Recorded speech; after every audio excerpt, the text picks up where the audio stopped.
You think they moved on easily. You think they don't care.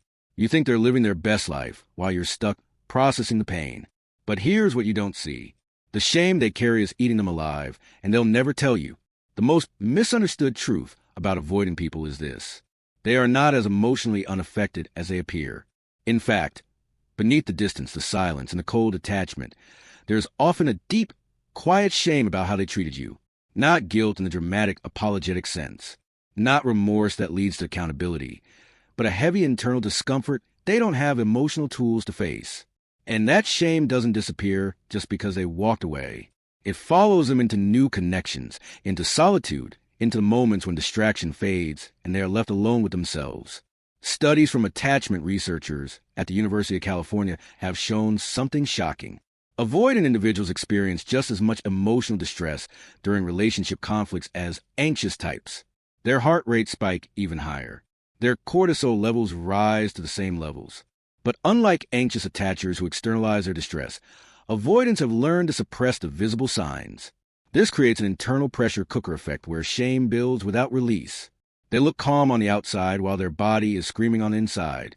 I see this pattern with people I work with every single day. Someone comes to me confused, asking why their avoidant ex seems perfectly fine while they're falling apart. They wonder if they imagine connection. They question whether the avoidant ever cared at all. And what I tell them always surprises them. The avoidant isn't fine. They're just practiced at looking fine. There's a massive difference between emotional absence and emotional suppression. By the end of this, you'll understand exactly why avoidants carry shame they never admit, how that shame shows up in ways you've definitely already noticed, and most importantly, why their internal struggle is not something you need to fix or wait for. Avoidants are experts at emotional escape. When something feels overwhelming, conflict, vulnerability, expectations, or your pain, they don't move toward it. They move away. That withdrawal is not always intentional cruelty.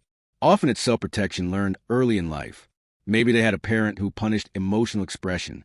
Maybe they learned that needing someone meant getting rejected. Maybe vulnerability was met with dismissal so many times that their brain literally rewired itself to associate closeness with danger. Here's the part people miss.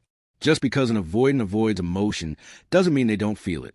It means they don't know how to process it safely. And shame is one of the hardest emotions for them to sit with because shame threatens the image they rely on to survive.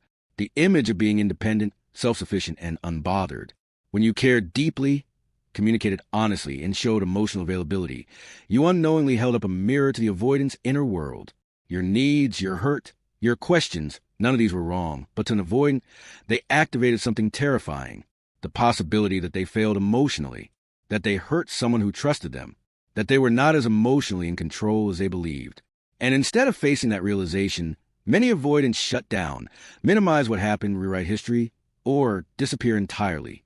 This is where shame quietly enters. Not the kind that leads to growth, but the kind that leads to emotional numbing. Avoidants often tell themselves stories to reduce the discomfort. They were too needy. It just wasn't right. I didn't do anything wrong. These narratives aren't always lies. They're defenses, because accepting the full truth would require sitting with the pain of knowing they mattered to someone and mishandled that bond. And that level of emotional responsibility feels unbearable to someone whose nervous system learned long ago that closeness equals danger. One of the clearest signs of avoidant shame is how they avoid closure. Notice how rarely avoidants give clean, compassionate endings. Instead, they fade out slowly, go completely silent, become cold and distant, or create so much distance that the relationship collapses on its own. This isn't confidence. It's avoidance of accountability. A clean ending would require acknowledging impact. It would require seeing your pain as valid. And shame makes that feel threatening. So they leave things unresolved, not because they don't care, but because resolution will expose feelings they don't know how to hold. Every text you sent that went unanswered, every conversation they deflected, every time they changed the subject when things got real, that wasn't indifference. That was shame running the show. Another major sign is defensiveness. When confronted, even gently, about how they hurt you, avoidants often deflect, minimize, or shift blame, not because they believe they're perfect, but because being seen as the one who caused pain triggers deep internal distress. Shame tells them if you admit this, you are flawed, unsafe, unlovable, and instead of staying present, their system goes into emotional lockdown. Silence becomes safer than sincerity. What's painful is that many avoidants only feel the full weight of their actions later, long after the relationship has ended.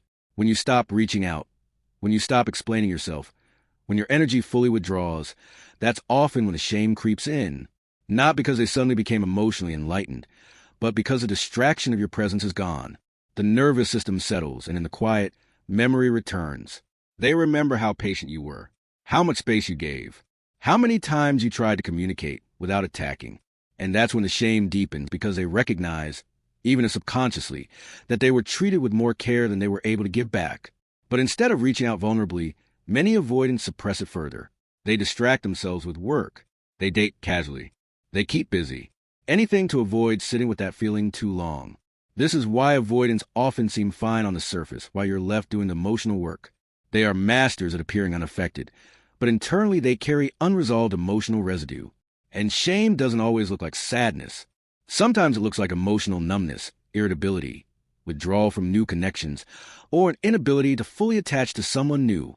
One of the most confusing experiences for people who loved avoidance is this. If they feel ashamed, why don't they apologize? And the answer is difficult but important.